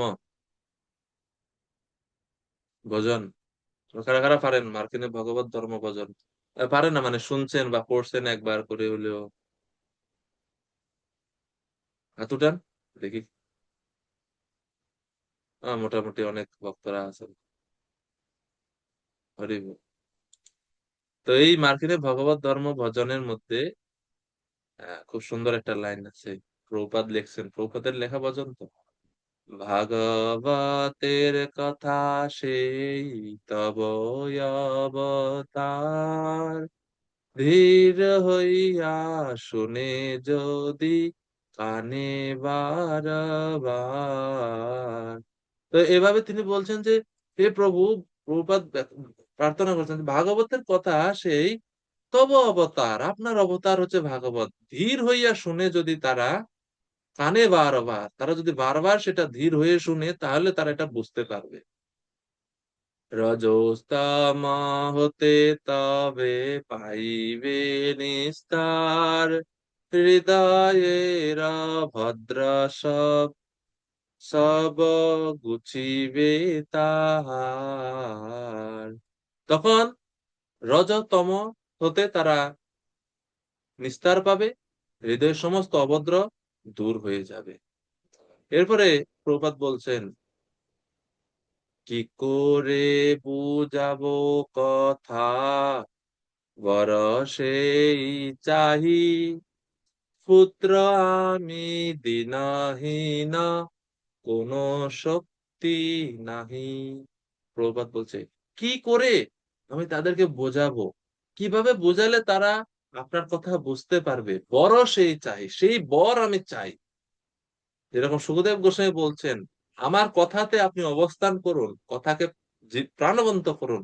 প্রভুপাদ বলছেন কথাকে কিভাবে আমি বুঝাবো, সেই বর আমি চাই, আপনি কৃপা করে আশীর্বাদ করুন, আমার কথাতে আপনি অবস্থান করুন, যাতে আমার কথার দ্বারাতে বা ভাগবত কথা শ্রবণ করে পাশ্চাত্য দেশের মানুষের রজতম অভদ্র দূরীভূত।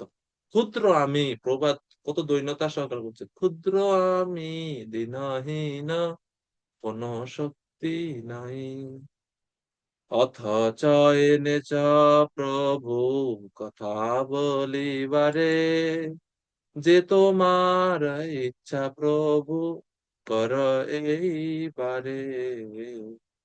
অথচ প্রভু এই পাশ্চাত্যে আপনি আমাকে এনেছেন কথা বলবার জন্য, তাদেরকে এই জ্ঞান বিতরণ করার জন্য। তো এখন এনেছেন যেহেতু, কিছু তো ইচ্ছা আপনার আছে, পরিকল্পনা আমাকে দিয়ে কিছু করার তো ইচ্ছা আছে, যে তোমার ইচ্ছা প্রভু করো এইবার। অখিল জগত গুরু বচন সে আমার, অলঙ্কৃত করিবার ক্ষমতা তোমার। হে প্রভু, আপনি অখিল জগৎ গুরু, spiritual master of all worlds. আমি আপনার কথাগুলোকে শুধু পুনরাবৃত্তি করতে পারি, কিন্তু সেই কথাগুলোকে অলংকৃত করার ক্ষমতা আপনার। সোলঙ্কৃত, অলঙ্কৃশিষ্ট ভগবান বচামসি মে, যেটা সুখদেব গোস্বামী এই শ্লোকে বলছেন। সুখদেব গোস্বামীর অনুসারী, অনুগামী, সম্প্রদায়ের আচার্য জগৎগুরু শিল প্রভুপাদ সেই রকম একই ভাবধারা নিয়ে প্রভুপাদ মার্কিনে ভগবত ধর্ম ভজনে বলছেন, অখিল জগত গুরু বচন সে আমার, অলঙ্কৃত করিবার ক্ষমতা তোমার। আমার কথাকে বচন সে আমার বচনকে, আমার কথাকে অলঙ্কৃত করার ক্ষমতা আপনার। So if you like, you can make my power of speaking suitable for their understanding. আমার কথাকে তাদের বোধগম্য করার ক্ষমতা আপনার আছে, আপনি সেটা করতে পারেন। তব কৃপা হইলে মোর কথা শুদ্ধ হবে, এইটা হচ্ছে প্রার্থনার মূল বিষয়। ভাগবত কথা বলার মনোভাব হচ্ছে এটা, যা আপনার কৃপা হলে মোর কথা শুদ্ধ হবে, শুনিয়া সবার শোক দুঃখ যে ঘুচিবে। সুখ না, শোক আর দুঃখ, এই ভাগবত কথা শুনে তাদের শোক, তাদের দুঃখ ঘুচবে। আনিয়াছ যদি প্রভু আমারে নাচাতে, নাচাও নাচাও প্রভু নাচাও সে মতে, কাষ্টের পুত্তলি যথা নাচাও সে মতে। ভক্তি নাই, বেদ নাই, নামে খুব বড়, ভক্তি বেদান্ত নাম এবে সার্থক করো। তো 18 সেপ্টেম্বর 1965 সনে বোস্টনে প্রভুপাদ আহ, জলদূত জাহাজের বসে এই রচন তিনি লিখছেন, এই ভজন তিনি রচনা করলেন। তো একই ভাব যেটা ভাগবতের বক্তা সুখদেব গোস্বামী তিনি ভাগবত কথা পরিবেশনের পূর্বে বলছেন, একই ভাব শিল প্রভুপাদ বলছেন। আর এই কারণে শিল প্রভুপাদ সার্থক। পরম্পরা ধারায় যথেষ্ট একজন একজন আদর্শ আহ উত্তরসূরি এই গৌড়ীয় সম্প্রদায়ের জগৎগুরু শিল প্রভুপাদ। শিল প্রভুপাদ কি যায় সেম বিশেষ। তো এই জন্য বলছি এই শ্লোকটা খুব গুরুত্বপূর্ণ। তো এইভাবে বলে এখন শেষ 24 নম্বর শ্লোকে সুখদেব গোস্বামী তার গুরু ব্যাসদেবকে প্রণাম নিবেদন করছেন। তস্मै নমস্তস্मै ভগবতে বাসুদেবায় বেদসে বপুর জ্ঞানময়ম সৌম্যা यन्मुखम्बुरुहासवम्। মধুময়ী অচ্যুত প্রিয়া মাতাজি কৃপা করে অনুবাদ করবেন 24 হরে নম্বর কৃষ্ণ প্রভু, প্রণাম। অনুবাদ। আমি বৈদিক শাস্ত্রের সংকলনকর্তা বাসুদেবের অবতার শ্রীল ব্যাসদেবকে আমার সশ্রদ্ধ প্রণতি নিবেদন করি। শুদ্ধ ভক্তেরা ভগবানের মুখারবিন্দ থেকে নিঃসৃত অমৃতময় দিব্য জ্ঞান পান করেন। হরে কৃষ্ণ। গুরুম শ্রী ব্যাসম নমস্করোতি। তিনি তার গুরু, যার কাছ থেকে তিনি ভাগবত কথা শ্রবণ করেছেন, ওনার নিজেরই পিতা শ্রী ব্যাসদেবকে নমস্কার করে এই শ্লোক তিনি রচনা করছেন। কেননা গুরু কৃপা ছাড়া ভাগবত কথা হৃদয়ে প্রকাশিত হবে না। ইয়স্য প্রসাদাৎ ভগবত প্রসাদো ইয়স্য প্রসাদান্ন গতিকোতপি ধ্যায়ম স্তুবম তস্য যশস্ত্রিসন্দম বন্দে গুরুশ্রী চরণারবিন্দম। তো জন্য তিনি গুরুদেবকে প্রণাম করে বলছেন নমস্তস্মৈ, আমি নমস্কার করি। কাকে? এই শ্লোকের আরেকটা ভিন্ন পাঠ আছে, মানে প্রথম লাইনটার ভিন্ন পাঠ হচ্ছে, এখানে তো বলা আছে নমস্তস্মৈ ভগবতে বাসুদেবায় বেদসে। এই শ্লোকের ভিন্ন পাঠ হচ্ছে এটা নমস্তস্মৈ ভগবতে ব্যাসায় অমিত তেজসে। এটা হচ্ছে পাঠান্তর। তো ভাগবতমে কিছু কিছু শ্লোকে এরকম পাঠান্তর হয়, মানে অর্থ একই কিন্তু শব্দ এরকম ভিন্ন। কোন কোন সংস্করণে কোন কোন আচার্যরা তাদের টিকাতে ওই রকম ভাবে ব্যাখ্যা করেন। তো আমাদের এখানে আমরা বাসুদেবায় বেদসে বলছি। বাসুদেবায় মানে ভগবান বাসুদেবকে অথবা বাসুদেবের অবতার ব্যাসদেবকে। তো এখানে বাসুদেবায় বলতে ব্যাসদেবকে বোঝানো হচ্ছে, যিনি হচ্ছেন বেদসে, বৈদিক শাস্ত্রের সংকলনকারী। তো আর ওই পাঠান্তরে ব্যাসায় অমিত তেজসে, সেখানে সরাসরি ভাবে ব্যাসদেবকে বলা হচ্ছে, বোঝানো হচ্ছে সেই ব্যাসদেবকে আমি আমার সশ্রদ্ধ প্রণতি নিবেদন করি, যিনি হচ্ছেন বেদসে, শাস্ত্রকর্তা। ইয়ান মুখাম্বুরুহা আসবম, যার মুখ কমলের বাক্যরূপ মকরন্দ আসবতুল্য মধুর মধু আস্বাদন করে আমি কিঞ্চিত ভগবত তত্ত্বজ্ঞান লাভ করেছি। তো এভাবে তিনি তার গুরুর প্রতি কৃতজ্ঞতা জানাচ্ছেন। অথবা যদি বলি বাসুদেবায় বেদাসে, বাসুদেবায় অর্থাৎ পরমেশ্বর ভগবান শ্রীকৃষ্ণের জ্ঞান অবতার, জ্ঞান শক্তির অবতার, শক্তাবেশ অবতার বাসুদেব ব্যাসদেবকে আমি প্রণাম নিবেদন করি, যার কপুর জ্ঞানময়ম সৌম্যম। কপু শব্দের অর্থ হচ্ছে পান করেছিলেন, জ্ঞানম অয়ম এই বৈদিক তত্ত্ব জ্ঞান যিনি পান করেছিলেন, সৌম্যাহা ভক্তগণ বিশেষ করে কৃষ্ণের পার্শ্বদেরা, ইয়ৎ মুখাম্বুরুহ আসবম, যার মুখকমল থেকে জ্ঞানময় মকরন্দ বা অমৃত। তো সেই ব্যাসদেবকে আমি, আমার গুরু ব্যাসদেবকে আমি প্রণাম নিবেদন করি। শিল প্রভুপাদ বলছেন তাৎপর্যে যে বেদ আছে বা দিব্য জ্ঞানের সংকলনকারী শব্দটি ব্যাখ্যা করে শ্রীধর স্বামী মন্তব্য করেছেন যে সশ্রদ্ধ প্রণতি নিবেদন করে যে বাসুদেবের অবতার ছিল ব্যাসদেবকে। জীব গোস্বামীও তা স্বীকার করেছেন, কিন্তু বিশ্বনাথ চক্রবর্তী ঠাকুর তার অধিক অগ্রবর্তী, যথা শ্রীকৃষ্ণের মুখামৃত তার সঙ্গীদের মধ্যে স্থানান্তরিত হয় এবং তার ফলে তারা সঙ্গীত, নৃত্য, বেশ ও সজ্জা, অলঙ্করণ আদি শ্রীকৃষ্ণের আনন্দদায়ক ললিত কলায় পারদর্শিতা লাভ করেন।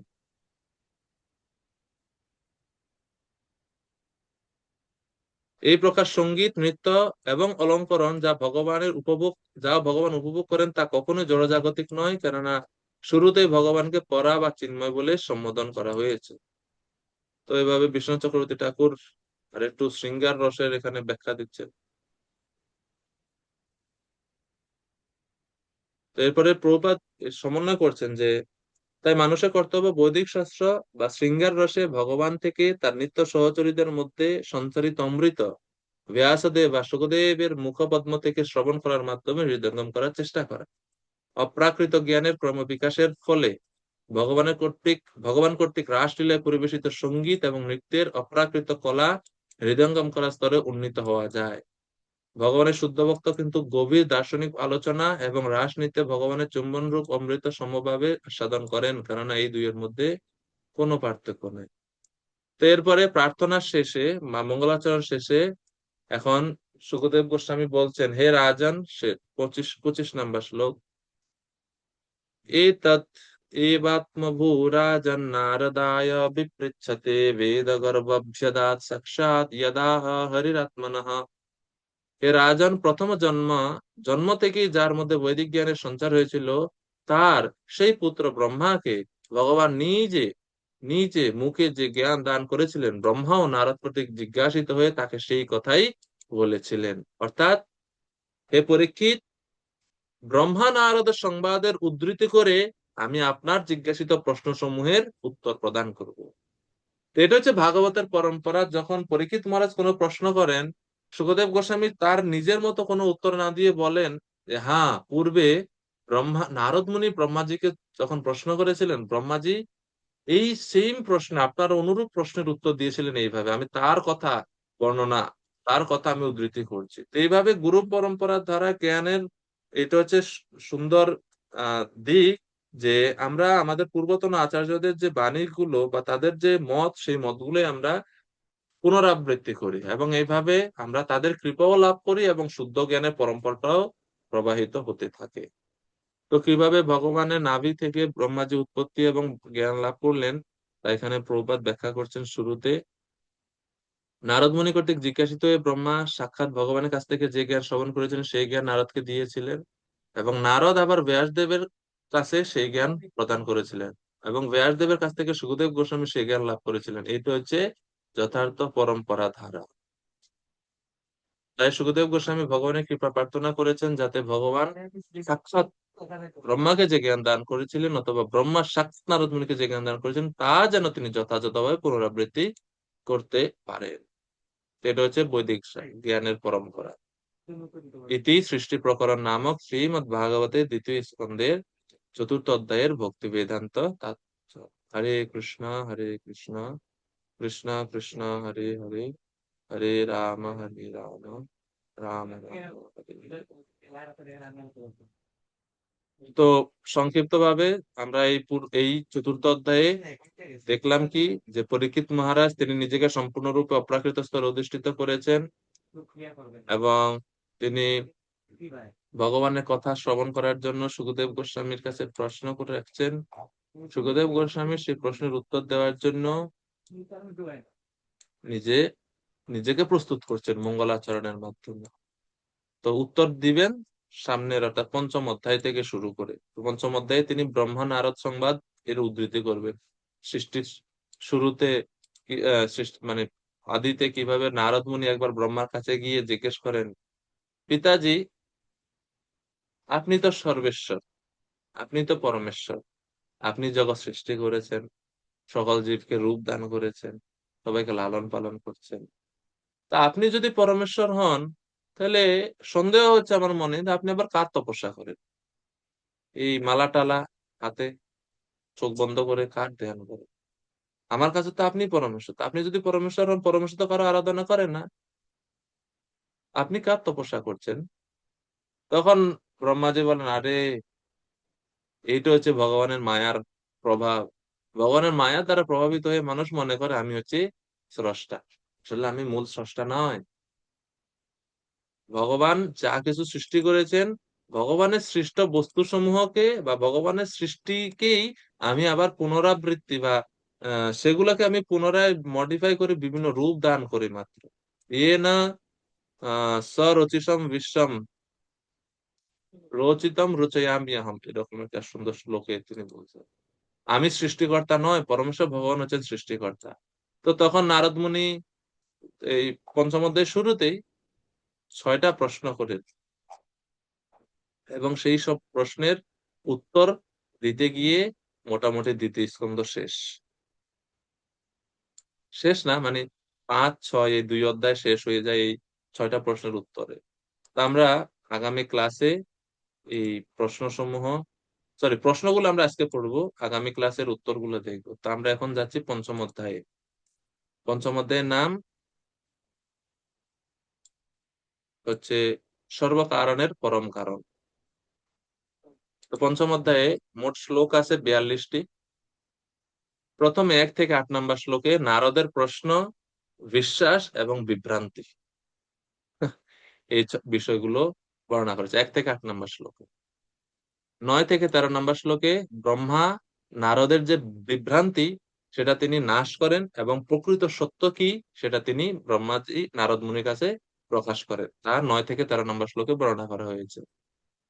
শ্লোক নাম্বার 14 থেকে 16-তে ব্রহ্মাজি নারদ মুনির প্রথম, দ্বিতীয় এবং পঞ্চম প্রশ্নের উত্তর দিয়েছেন। প্রশ্ন করছেন 6টা, তার মধ্যে 1, 2 এবং 5 নম্বর প্রশ্নের উত্তর তিনি 14 থেকে 16-তে দিয়েছেন। 17 থেকে 20 নম্বর শ্লোকে ব্রহ্মাজি ভগবান এবং জীবের মধ্যে কি কি পার্থক্য সেই সম্বন্ধে বর্ণনা করেছেন। 21 থেকে 35 নম্বর শ্লোকে ব্রহ্মাজি নারদের জিজ্ঞাসিত 3 নম্বর প্রশ্নের উত্তর দিয়েছেন এবং 36 থেকে 42 নম্বর শ্লোকে বিরাট রূপের বর্ণনা তিনি দিয়েছেন। তো এই অধ্যায়টা খুবই গুরুত্বপূর্ণ, কারণ এই অধ্যায় সৃষ্টি প্রকরণ বা কিভাবে এই জগৎ মানে পূর্বে যখন প্রলয় হয়, প্রলয়ের পরে কিভাবে জগৎ আবার পুনরায় সৃষ্টি করেছেন ব্রহ্মাজি বা ভগবান থেকে কিভাবে সমস্ত উপাদানগুলো ধীরে ধীরে প্রকাশিত হলো, তাই এই অধ্যায়ে বর্ণনা করা আছে। খুবই গুরুত্বপূর্ণ অধ্যায়। নারদ উবাচ দেব দেব নমস্তেস্তু ভূত ভাবন পূর্বজা তৎ বিজানীহি যৎ জ্ঞানম আত্মতত্ত্ব নিদর্শনম।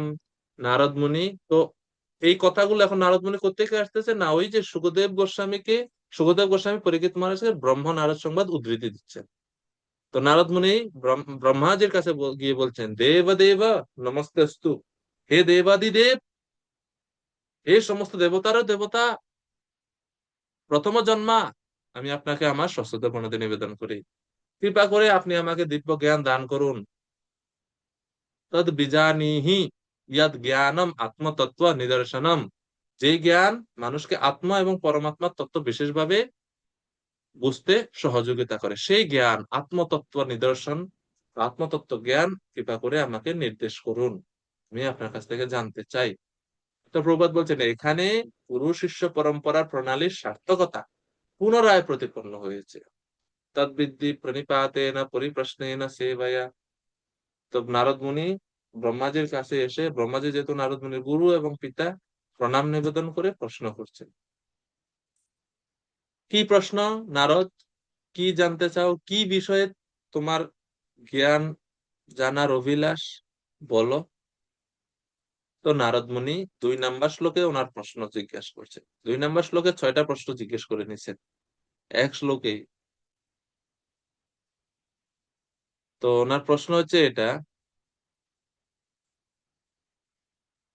यद्रूपम यदधिष्ठानम यथा सृष्टम इदं प्रभो यत्समस्तम यत्परम यच्च तत्त्वत्वं वद तत्त्वतः।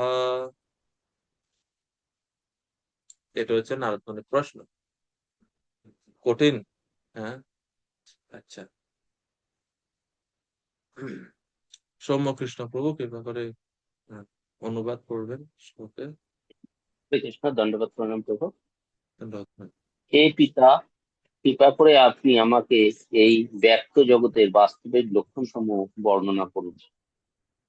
তার আশ্রয়টি, কিভাবে তার সৃষ্টি হয়েছে, কিভাবে তার সংরক্ষণ হয় এবং তার নিয়ন্ত্রণে এই সবকিছু সম্পাদিত হচ্ছে। হরে কৃষ্ণ। হরে কৃষ্ণ। তো ব্রহ্মাজি কাছে প্রশ্ন, প্রথমে জিজ্ঞেস করছেন ইয়াদ রূপম।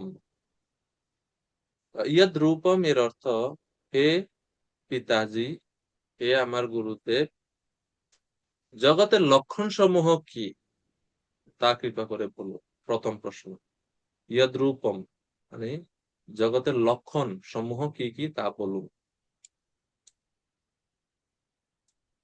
এরপরে ইয়দ অধিষ্ঠানম, জগতের আশ্রয় কি, কিসের উপর আশ্রয় করে জগৎ অবস্থান করছে সেটা কৃপা করে বলুন। এটা দ্বিতীয় প্রশ্ন। 3 নম্বর প্রশ্ন, ইয়দ সৃষ্টম, জগতের সৃষ্টি হয়েছে কিভাবে, how is it created, process of creation মানে কিভাবে জগৎ সৃষ্টি হয়েছে। তো তখন গিয়ে ওই সৃষ্টি তত্ত্ব বর্ণনা করবে ব্রহ্মাজি।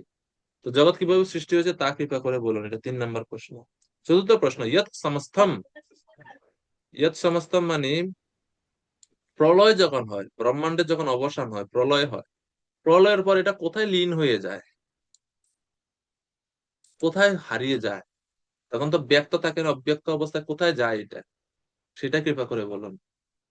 চতুর্থ প্রশ্ন, ইয়দ রূপ সমস্তম। এরপরে 5 নম্বর প্রশ্ন হচ্ছে ইয়ৎ পরম, কার নিয়ন্ত্রণে সব কিছু সম্পাদিত হচ্ছে, সৃষ্টি স্থিতি ধ্বংস সব জগতের সৃষ্টি সবকিছু কার নিয়ন্ত্রণে সবকিছু সম্পাদিত হচ্ছে। আর সর্বশেষ শেষ শেষ প্রশ্ন, ইয়াত চ, ব্রহ্মাণ্ডের উপাদান সমূহ কি কি, কি কি উপাদান নিয়ে ব্রহ্মাণ্ড সংগঠিত বা গঠিত হয়েছে। এবং এই 6টা প্রশ্নের উত্তরও এই পঞ্চম এবং ষষ্ঠ এই 2টি শ্লোকে, এই 2টি অধ্যায়ে দেওয়া আছে। যেমন ইয়দ রূপম, প্রথম প্রশ্ন, ইয়দ রূপম মানে কি বললাম এখন, জগতের লক্ষণ সমূহ কি কি। এই প্রশ্নের উত্তর দেওয়া হয়েছে 2, 5, 14 মানে এই অধ্যায়ে 14 নম্বর শ্লোকে প্রথম প্রশ্নের উত্তর। তো কোন প্রশ্নের উত্তর কোন কোন শ্লোকে আছে সেটা আপনারা যদি একটু লিখে রাখেন তাহলে পড়তে গেলে আশা করি একটু সুবিধা হবে আপনাদের।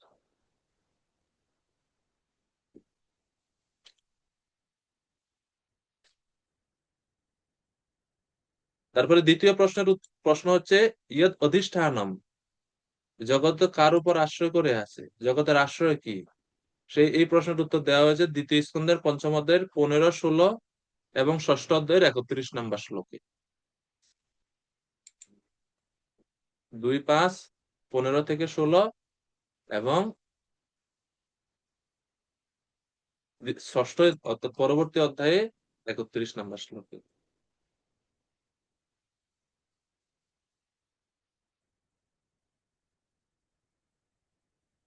এরপর 3 নম্বর প্রশ্ন, ইয়ৎ সৃষ্টম, জগৎ কিভাবে সৃষ্টি হয়েছে তার উত্তর দেওয়া হয়েছে এই অধ্যায়ে 5ম অধ্যায়ে 21 থেকে 35 নম্বর শ্লোকে। শ্লোক নম্বর 21 থেকে 35 জগৎ সৃষ্টির বর্ণনা।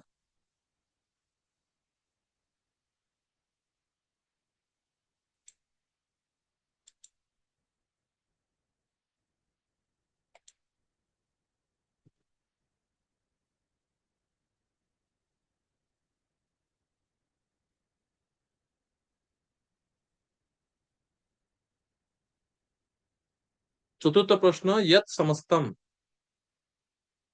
অর্থাৎ প্রলয়ের পর কোথায় লীন হয়ে যায়। এই প্রশ্নের উত্তর এই অধ্যায়ের 15 নম্বর শ্লোকে, ষষ্ঠ অধ্যায়ের 32 নম্বর শ্লোকে।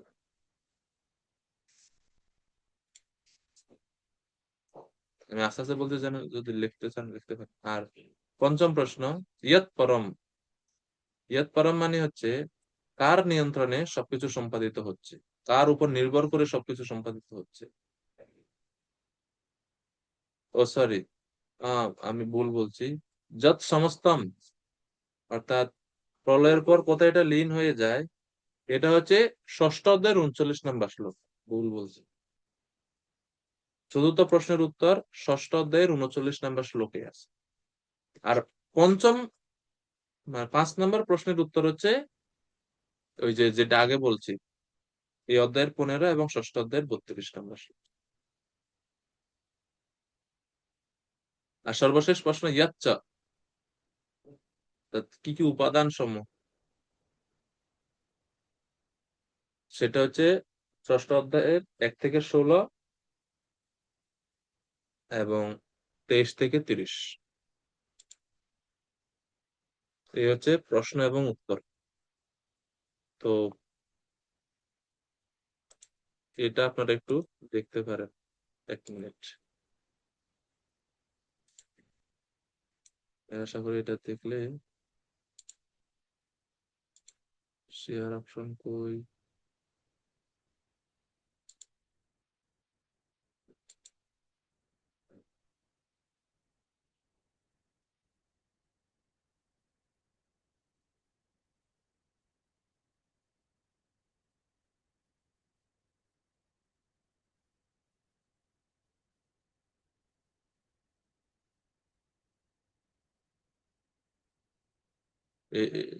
এটাতে আছে। হ্যাঁ, এই যে এই যে প্রশ্ন, ইয়াদ রূপম মহাবিশ্বের লক্ষণ সমূহ কি? উত্তর হচ্ছে, উত্তর এটা এটা এটা আপনার একটা এখানে আছে সব উত্তর। এটা আমরা আপনাদের হোয়াটসঅ্যাপে দিয়ে দিই, তাহলে আপনারা আরো। তো এটা হচ্ছে 6টা প্রশ্ন, 6টা প্রশ্নের যে সংস্কৃত শ্লোক অংশ, এটা সংক্ষিপ্ত বাংলা, কি কি প্রশ্ন আর উত্তর পাবেন আপনারা এই যে এই শ্লোকগুলোতে। তো এই 6টা প্রশ্ন কি কি এটা মুখস্থ, এই এই যে টার্ম গুলা, এগুলো মুখস্থ করবেন আপনারা, কালকে জিজ্ঞেস করবেন 6টা প্রশ্ন কি, এর বাংলা কি, কোথায় উত্তর আছে। এটা অত বেশি কঠিন হয়ে যাবে, ওটা মুখস্থ না করলেও হবে, এটা লিখে রাখবেন। ঠিক আছে, তো আজকে আমরা এই প্রশ্ন পর্যন্তই রাখি। 3 থেকে আমরা কালকে পড়বো। হরে কৃষ্ণ।